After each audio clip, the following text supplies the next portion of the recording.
तो hey guys, स्वागत है आपका लाइव विद प्रियांशी चैनल पर। कैसे हैं आप सभी लोग? आई होप आप सभी लोग अच्छे होंगे। मैं बिल्कुल अच्छी हूँ।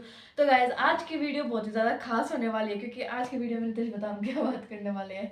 आज हम इस टॉपिक पे आज हमारा जो टॉपिक है वीडियो बनाने का वो ये है कि जब जैसे कि बच्चों के एग्जाम चलते हैं तो बच्चे कई टाइप के मेंटल प्रेशर है, इस टाइप के प्रेशर से वो होते हैं। फैमिली का भी हाँ कहीं ना कहीं होता है कि पीछे कि कई फैमिलीज के पेरेंट्स होते हैं कि नंबर लाने नंबर अच्छे नहीं आए तो जैसे बहुत बोलते हैं कि पिटाई होगी, ये होगा होगा।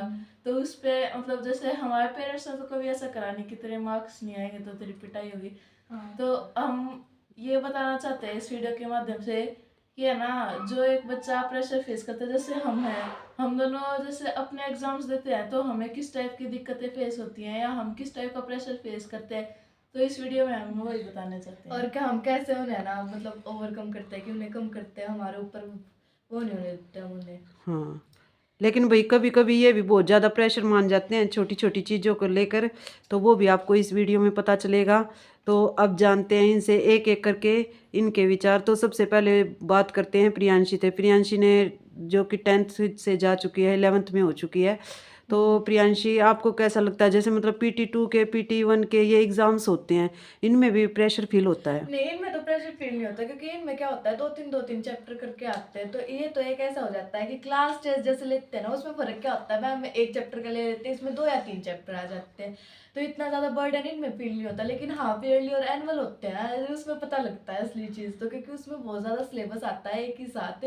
और उसमें और कहीं थोड़ा ना कहीं पीछे मैम्स का भी होता है कि जैसे कोई बच्चा, मान लो फॉर एग्जांपल मैं आपको देता हूँ कि एक बच्चा है, वो 2 या 3 सब्जेक्ट में बहुत अच्छा है, लेकिन मान लो कुछ उसका एक एक सब्जेक्ट में सब्जेक्ट अच्छा नहीं है। वीक है, तो मैम क्या समझती है कि वो हर सब्जेक्ट में बिल्कुल SST में डाउन अच्छा है। नहीं है तो वो किसी में हाँ, अच्छा नहीं है वो और फिर बच्चा। वो मैम हमेशा उस बच्चे को कभी मोटिवेट कर, जैसे मैंने देखा है ये टीचर्स मोटिवेट, एक होता है कि बच्चे को नहीं आ रहा तो मोटिवेट करो कि है ना, कोई नहीं बेटा, अगली बार होगा, इस बार नहीं हुआ, कुछ रीजंस होंगे तेरे भी, या तू नहीं करके रहा, कुछ ना कुछ तो बच्चे के भी रीजंस होते हैं ना पढ़ने के। तो उस टाइप से टीचर मोटिवेट करने के बजाय डिमोटिवेट करते हैं कि तू नालायक है, तू ये है, तू वो है। तो इस टाइप की बातें चुभती हैं कई बार बच्चों को। और तो बच्चे आपको भी लगता है मतलब ये बहुत से बच्चों को तो बेटा ना भी बहुत से इग्नोर भी करते होंगे तो बच्चे, और ऐसा भी होता है कुछ? एक और चीज हाँ, भी। वो तो बच्चों पर होता है कि लेकिन कोई ज्यादा उसमें से दिल से लेता फिर है। वही बात है कि टीचर्स भी सभी को इक्वल मान लेते हैं, सभी की मतलब इस एक ही लेवल की इंसल्ट होती है बिल्कुल, है हाँ, ना? कहने का मतलब नहीं यही होता मतलब है। ऐसा नहीं है। अच्छा। कोई बच्चा अगर मैं मान बताती लो, हूँ, देखो, कोई बच्चा जैसे हो जाता है किसी सब्जेक्ट में अच्छा नहीं होता, किसी सब्जेक्ट में वो अच्छा होता है, किसी में नहीं होता। अब जैसे मैं खुद का पर्सनली बताऊँ, मुझे साइंस में इतना ज्यादा इंटरेस्ट नहीं है, लेकिन मुझे जैसे SST वगैरह ये ठीक लगती है, मैथ भी मुझे ठीक लगती है। लेकिन जो साइंस है ना, मेरा पर्सनली उसमें इतना कुछ ज्यादा इंटरेस्ट नहीं है ना। मुझे ये कि फिजिक्स इतनी अच्छी से आती है ना, मेरा इंटरेस्ट है। बस हाँ, ये था कि 10th में पढ़नी है, क्योंकि मार्क्स नंबर लेने हैं और मार्क्स लेके पास होना आने है। हैं, पास होना है, इसीलिए। हाँ। हाँ मतलब मैं भी इसकी बात पे एक बात रखना चाहूंगा कि जरूर नहीं है यार कि आपका अगर किसी सब्जेक्ट में इंटरेस्ट नहीं है तो आप उसे छोड़ दो। बेसिक नॉलेज हर सब्जेक्ट की होनी चाहिए। पर कई बार हमारा एजुकेशन सिस्टम में भी ऐसा है कि बहुत सारी अननेसेसरी चीज़ पढ़ाते हैं, तो वो मैं कहूँगा कि वो नहीं होना चाहिए। वो एक ओवरबर्डन बच्चे पर डालती हैं कि है ना, तो वो भी पढ़ना, वो भी पढ़ना, वो कहीं आपकी लाइफ में, प्रैक्टिकल लाइफ में वो कहीं काम नहीं आती। अब कई ऐसे मैथ्स के फॉर्मूला होते हैं, जैसे मैं आपको एक एग्जांपल दूंगा, A+B का whole square, A² + B² + 2AB। ना मेरे पापा ने कभी पढ़ा, ना मेरे दादा ने कभी पढ़ा, मैंने पढ़ा लेकिन मैंने अपनी जिंदगी में कभी अप्लाई नहीं करा। इस फॉर्मूले का काम क्या है मुझे ये नहीं समझ आता है, वो क्वेश्चन तो सॉल्व आपको करने के आगे अलावा। चल कर पता लगा, लेकिन बहुत सारे जो मैथमेटिक्स वगैरह है, प्रियांशी जैसे आपने 11th में कॉमर्स चूज किया। जैसे कि मैं बताती हूँ, ये जो फॉर्मूले यहाँ पे काम नहीं आते। जो पूरा मैथ पे मैथमेटिशियंस बनते हैं, आगे जाके फर्दर मैथ पे वो करते हैं, तो वहां पे जाके ये सब चीजें काम आती हैं। ये सारी हाँ चीजें जो बेसिक लाइफ में जो होती है ना, कई चीजें ऐसी होती है वहां पे बिल्कुल काम नहीं आती। लेकिन जैसे मैथमेटिशियन है या मैथ में आगे जाके अगर उस बच्चे को कुछ करना है, तो वहां पे जाके ये सारी चीजें काम आती है। हाँ इसीलिए तो वो तो सभी को पढ़ाना पड़ेगा। अब उन्हें क्या पता किस बच्चे को मैथ में इंटरेस्ट है, किस बच्चे को नहीं है मैथ में इंटरेस्ट। हाँ, सही तो बात है। इसीलिए थोड़ा बेसिक नॉलेज देते हैं। ओके। मैं इस बात इससे वो करती हूँ एग्री कि हाँ नहीं काम आते, लेकिन जो बच्चे इंटरेस्ट होता है जो करते हैं वहां पे आती है ये सारी चीजें काम। हाँ, हाँ तो इससे ये पता लगता है कि ये कहाँ काम आती है और कहाँ नहीं काम आती। हाँ तो आज जैसे अब एग्ज़ाम स्टार्ट हो जाते हैं, ये तो है नहीं कि प्रेशर फील नहीं करते, नितेश भी बहुत प्रेशर फील करता है और मेरे को ऐसा लगता है प्रियांशी से ज़्यादा जैसे कि नितेश ज़्यादा प्रेशर फील करता है। तो ये मतलब ये हो जाता है कि ये नहीं, ये भी इसमें नंबर कटेंगे, मतलब ये एक एक नंबर आधा आधा नंबर के लिए मतलब परेशान हो जाता है। तो उसको ये कैसे ओवरकम करता है नितेश, ये बताओ आप सभी को कि आप परेशान होते हो तो फिर उस चीज़ को कैसे ओवरकम करते हो, देखिए अगर या मैं भाई कभी पेरेंट्स आपकी हेल्प करते हैं, या मतलब कौन हेल्प करता है आपको इस चीज़ को कम करने में, आप किससे शेयर करते हो, कैसे क्या होता है आपके साथ? अगर मैं कभी किसी चीज़ में फंस जाऊँ तो सबसे बड़ी जो मेरी मोटिवेशन है उससे आगे जो कुछ है नहीं, वो मेरे पेरेंट्स हैं मेरे लिए। उससे आगे मैं मतलब मेरे पे अगर है ना मैं वैसे फंसा हूँ तो देखो कई चीज़ तो जैसे ऐसी होती हैं कि वो बस हो जाती हैं और उस उनके बारे में ज़्यादा वो भी नहीं होता कि हो गया अब तो हो गया, उनके बारे में क्या सोचना।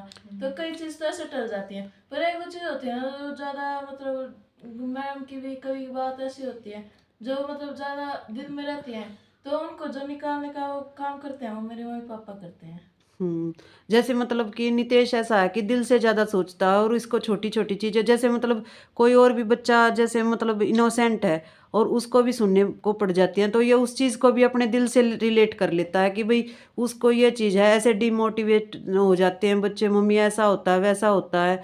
तो तब इसको मतलब हमें उस चीज़ से उभारना पड़ता है, एक किस्म से आप ये बोल सकते हो कि उस चीज़ से निकालने के लिए ओवरकम करना पड़ता है, और इसके लिए सबसे ज़्यादा तो प्रियांशी काम करती है क्योंकि जैसे है ये ना कभी हाँ कभार हाँ देख मतलब लेता है ना किसी बच्चे को, टीचर ने बिना बात में मतलब टीचर की भी कुछ मिसअंडरस्टैंडिंग थी, बच्चे ने भी थोड़ा बहुत कुछ किया था लेकिन टीचर जो उसे ज्यादा ही पनिशमेंट दे देता है, तो उस बच्चे को इतना फील हुआ और नहीं हुआ इससे ज्यादा फील हो जाता है कि मम्मी टीचर ने उसे बिना बात पे क्यों मार दिया। ऐसे मारना थोड़ी ना चाहिए, मारने से थोड़ी ना किसी चीज का हल होता है। अभी तो 9th और 10th में आ गए, अभी बच्चे है ना, मारने से थोड़ी ना। तो ये उस चीज को वो बच्चा इतना दिल पे नहीं लेता जितना ये अपने दिल पे ले लेता है उस चीज को। और फिर ये बहुत सी चीज़ों में ये देखता भी है कि कुछ बच्चे ऐसे हैं जिनको असर होता ही नहीं है, मतलब उनको नहीं करना तो नहीं करना, हाँ मारने से भी नहीं करते हुए। तो ये बहुत सारे हमें भी क्वेश्चन मार्क करता है कि मम्मी मान लो मारने से क्या होगा, वो मारने से कौन सा कर लेते हैं, वो तो तब भी नहीं करते। तो फिर ऐसा रूल है, लेकिन एक सिस्टम होता है बेटे, जिस सिस्टम को कोई नहीं चेंज कर सकता। एक सिस्टम होता है, उस सिस्टम को कोई चेंज नहीं कर सकता। और अब प्रियांशी बताएगी। क्या? हाँ एग्जाम से पहले ये तो होता है, चाहे सब कुछ पढ़ लिया तब भी ऐसा ऐसा लगता है क्या होगा कल एग्जाम हुआ अच्छा, तो। सबसे ज्यादा नर्वसनेस किस टाइम पे होती मैं है ये बताती हूँ, बताओ। सबसे ज्यादा नर्वसनेस होती है उस टाइम पे। एक तो प्रियांशी आपको किस टाइम पे होती है? जब एक दो टाइम होते हैं, एक तो जब हम बस में बैठ कर स्कूल की तरफ जा रहे होते हैं, एक तो उस टाइम पे होती है। उस टाइम पे भी नहीं होती जब स्कूल की बिल्डिंग दिखने हाँ लगती जब है। जब दिखने लग जाते तब होती है। और एक तब होती है ना जब है ना क्वेश्चन पेपर डिस्ट्रीब्यूट होने लगता है और हमारे आगे वाले बच्चे जैसे बैठे हुए हैं ना उनको मिलते हैं, तो बस होता है आगे वो घड़ी जिसके लिए मेहनत करी थी, हाँ, क्या मतलब धक धक होगा, होता है। पेपर कैसा होगा, हार्ड होगा, इजी होगा, आता होगा नहीं आता होगा। तो एक कितने वो सारे, होती है। एक ही मिनट में एक कितने और सारे विचार चले बेशक जाते हैं। पढ़ाओ अच्छे से पढ़ाई करियो लेकिन वो चाहे चीजें अलग होती है, लेकिन टॉपर प्रेशर तो बच्चा भी होता ही है। हाँ, प्रेशर तो हर बच्चे को होता है। ऐसा तो कोई बच्चा कह हाँ नहीं सकता कि मैं तो बिल्कुल रिलैक्स होके जाता हूँ, मुझे तो किसी चीज की टेंशन ही नहीं होती है। हाँ कि ऐसा कोई बच्चा कहता तो मैं तो मानती नहीं उस बच्चे की बात को कि ऐसा हाँ, होता प्रेशर भी तो हर होगा। बच्चा फील करता है। और आप क्या कहोगे कि आपको किस टाइम पे सबसे ज्यादा प्रेशर फील होता है? मुझे भी सेम ही उस पे बस एक मैं और ऐड करना चाहूंगा, ये जब डिस्पर्सल में लाइन लगाते हैं तब बच्चे उस टाइम पे बहुत ज्यादा हड़बड़ी दिखाते हैं।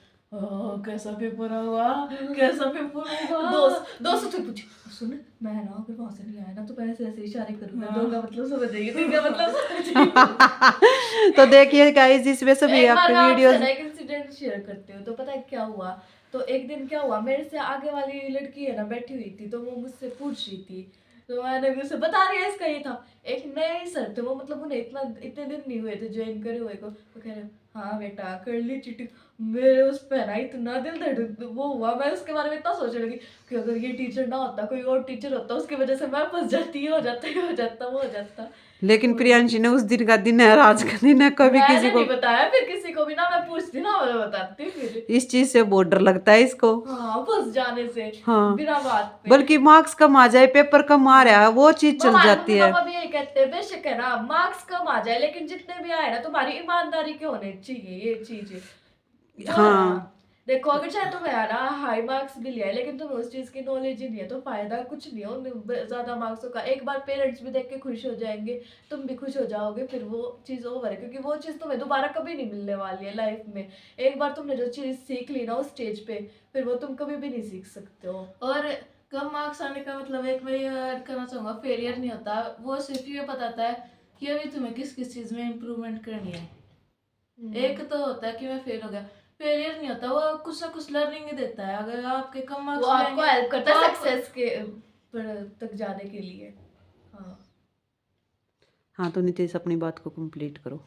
हाँ, बस यही है कि वो कम मार्क्स अगर आए तो एक बार को तो मतलब वो होगा कि हाँ मेरे कम मार्क्स आए, एक बार को डिमोटिवेट हो गए, तो उसके बाद आपको ये तो क्लियर होगा ना कि अभी मुझे किस चीज पे ज्यादा फोकस करना है, मेरे क्या चीज कमजोर है। अच्छा, बहुत से और- बच्चे तो नितेश फिर इस चीज पे फोकस मतलब वो होता है बेटा जो सोचते हैं, बहुत से बच्चे सोचते नहीं है, वो तो मस्ती मजाक में ही हर चीज को लेते हैं कि भाई ये ऐसे ही लाइफ है, ऐसे ही गुजर जाएगी। मतलब पेरेंट्स भी सोचते हैं कि उनके बच्चों का बारे में ये बचपन क्या है, बताओ, तो ये तो अपना अपना अपना एक्सपीरियंस तो फेस फिर करता है। वो उसके चीज के बारे में क्या आपकी क्या सोच है, क्या राय है? वो उनके तो बारे में बच्चे अपने आप में वो नहीं है, बच्चे को अपने प्रति एक बार बताओ, वो बच्चा पूरे दिन दूसरों के बारे में बात कर रहा है, उसे क्या मिलेगा दूसरों के बारे में बात करके? अगर वो अपने बारे में बात करेगा तो उसकी लाइफ चेंज होगी। वो बच्चे ऐसे हैं कि पूरे दिन वो उसने आज मेरे साथ ऐसा कर दिया, मतलब देखो एक बार का तो होता है कि आज मेरे साथ किसने कैसा करा, उसके बाद आप अपने आप को देखो कि आज मैंने क्या करा, मैंने किसके साथ क्या किया। बच्चे ऐसा कभी सोचते ही नहीं, वो उसके साथ वो बातें करने में लगा हुआ है, वो ये बातें कुछ नहीं देंगी। कि अगर आप अपने बारे में कभी सोचो ना कि मैं अभी क्या कर रहा हूँ, मुझे कहाँ जाना है, मेरी अभी क्या प्रोज क्या कॉन्स है, मेरे में क्या अभी गुण है और मैं किन चीजों पे अभी अपना काम कर सकता हूँ, बच्चे उस बारे में अगर जब तक नहीं सोचेंगे तब तक क्या होगा, कुछ भी आज नहीं। आज की जनरेशन में एक ये भी दिक्कत है, अपने आप को नहीं देखते दूसरों को देखते हैं। मेरे तो 20 में से 10 आ गए तो क्या हो गया, उसके 8 आए मम्मी। हाँ। मेरे फ्रेंड के 8 मार्क्स आए मेरे तो फिर भी 10 आ गए। उसको नहीं देखते, उस जिसके 20 में से 20 आते हैं उसको नहीं देखेंगे, बल्कि अपने नीचे वाले इसको देखेंगे, देखा बल्कि उसको वो तो चाहिए। मतलब वो हो जाता है बेटा जो कि हाँ। जिस चीज में अपना फायदा हो उस चीज को देखना।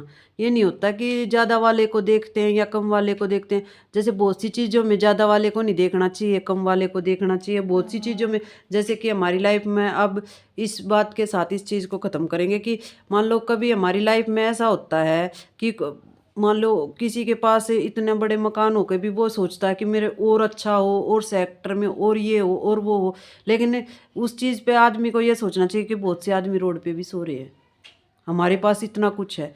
तो उसके लिए प्रभु को धन्यवाद देना चाहिए कि परमात्मा ने हमें जितना दिया भगवान इतना सभी को दो। तो आज की वीडियो में भाई बस इतना ही है आज के तो ब्लॉग के लिए, बस इतना अगर ही। आपको ये व्लॉग अच्छा लगा हो तो लाइक शेयर एंड सब्सक्राइब जरूर कर देना, और और बेल भाई- आइकन को भी प्रेस कर देना ताकि मेरी बहन की आने वाली हर एक वीडियो आपको सबसे पहले मिले। तो और आप भाई- तो भाई नितेश ने कहा है तो इस चीज को तो पक्का कर देना। भाई जरूर शेयर करना अगर आपको अच्छी लगे तो।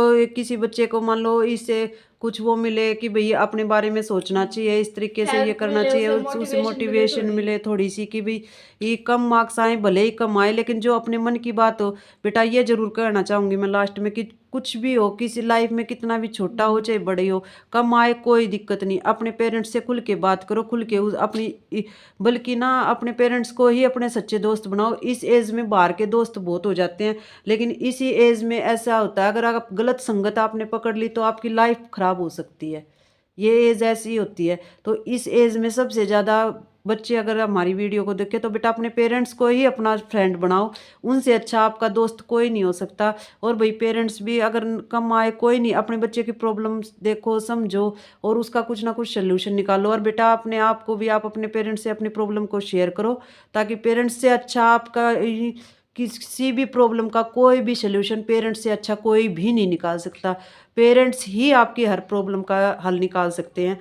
तो बेटा अपने मम्मी पापा के साथ एज ए फ्रेंड रहो, अच्छे से बात करो, अच्छे से बिल्कुल खुल के, और हर चीज़ शेयर करो अपने पेरेंट्स से। तो हम तो यही कहेंगे।